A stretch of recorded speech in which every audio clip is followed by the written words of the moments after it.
Tetanus एक जानलेवा बीमारी है जिनमें अक्सर ऐसा माना जाता है कि जिसको एक बार हो जाता है उसकी मौत हो जाती है।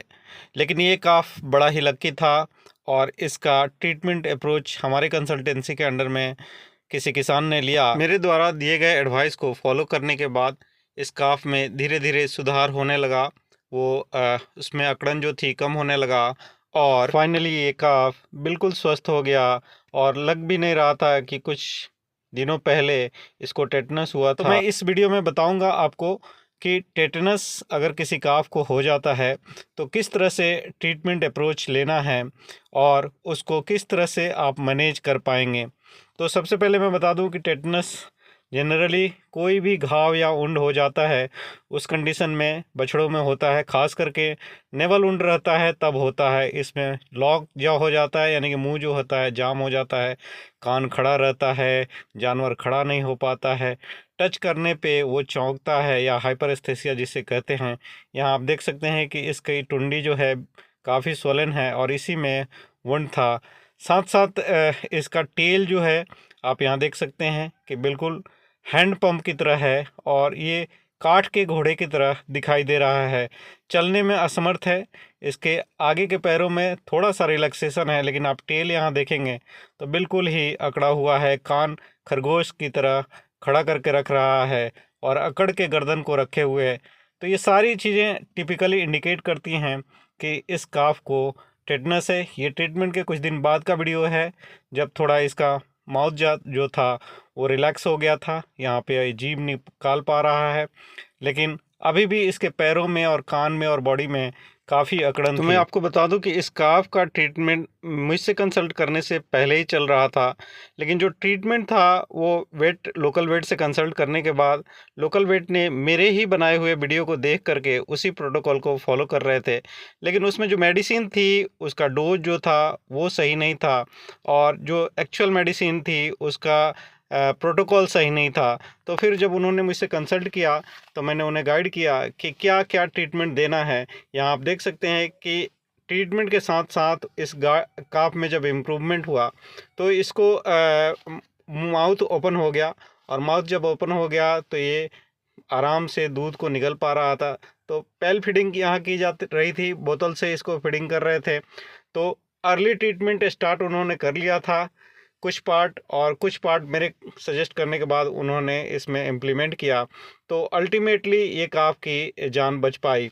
तो मैं आपको बता दूं कि अगर टेटनस हो जाता है तो मैंने एक प्रोटोकॉल खुद का डेवलप किया है जिसमें मैं टेटनस टॉक्सॉइड का इस्तेमाल करता हूं और काफ में टेटनस टॉक्सॉइड मैं 1 ml देता हूं।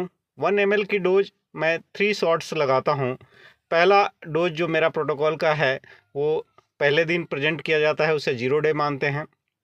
फिर उसके 3 दिन के बाद उसमें देते हैं और फिर 7वें दिन पे तीसरा शॉट उसका लगाते हैं। एडिशनली इसमें एंटीबायोटिक पेनिसिलिन दिया गया था। 12 लाख पेनिसिलिन इसको 5 दिन तक लगाने के लिए बताया मैंने। साथ ही साथ मेट्रोनिडाजोल 10 mg पर केजी बॉडी वेट के हिसाब से इसे लगाने के लिए बोला। मेट्रोनिडाजोल भी हम लोगों ने 5 दिन तक इसमें रखा था। जो वुंड था उसको बिटाडीन और हाइड्रोजन पेरोक्साइड से हमने क्लीन करने के लिए बताया।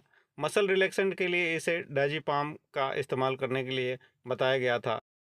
न्यूरोटॉनिक के रूप में इसे 2 ml न्यूरोबियन फोर्ट का इंजेक्शन लगातार 5 दिन तक लगाया गया और फाइनली आप देखेंगे कि लगभग 1.5 महीने के बाद का ये वीडियो है, जब काफ जो था बिल्कुल नॉर्मल हो गया था।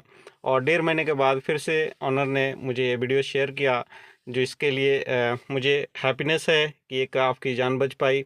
और ये प्रोटोकॉल फॉलो करके आप लोग भी इस तरह के टेटनस के केसेस को बचा सकते हैं।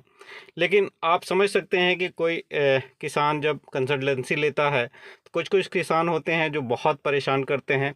जो किसान था मुझे हर छोटी छोटी चीज़ के लिए बार बार परेशान करता था। कभी कभी मुझे तो लगता था कि इस केस को मुझे ड्रॉप कर देना चाहिए, लेकिन इस काफ की जान बचानी थी और मुझे विश्वास था कि इस प्रोटोकॉल को अगर फॉलो किया जाएगा तो इसकी जान बच सकती है। तो मैं उसे जितना पॉसिबल था उतना गाइड करने की कोशिश करता था। और फाइनली जब उसने काफ बिल्कुल हेल्दी शेयर किया तो जितना उसने परेशान किया था वो सारी परेशानियां भुलाकर मैं काफ़ी खुश हो गया कि इस तरह के काफ की जान बचा सका मैं। और मेरी कंसल्टेंसी या मेरे वीडियोस किसी काफ की जीवन बचाने में काम आए, जो कि एक जानलेवा बीमारी से सफ़र कर रहा था। तो मुझे लगता है कि ये वीडियो आप लोगों को इंस्पायर करेगा, या फील्ड कंडीशन में टेटनस अगर काफ में हो जाता है तो उसको ट्रीटमेंट करने में ज़रूर मददगार होगा। तो इसी तरह से आप लोग मेरे साथ बने रहिए। आप लोगों के साथ मैं कुछ फॉलोअप केसेस इस तरह के शेयर करता रहूँगा, ताकि आपको एक आइडिया आए। और हर काफ का, हर केस का अलग अलग ट्रीटमेंट अप्रोच होता है, लेकिन जो मैंने एक बताया है ये एक सेट प्रोटोकॉल है। इसके साथ साथ जैसे उसका बेसिक रिक्वायरमेंट है उस तरह से आप अपने ट्रीटमेंट को चेंज कर सकते हैं, और वहाँ पे आपको और बेहतर लाभ मिल सकता है और बेहतर रिजल्ट मिल सकता है।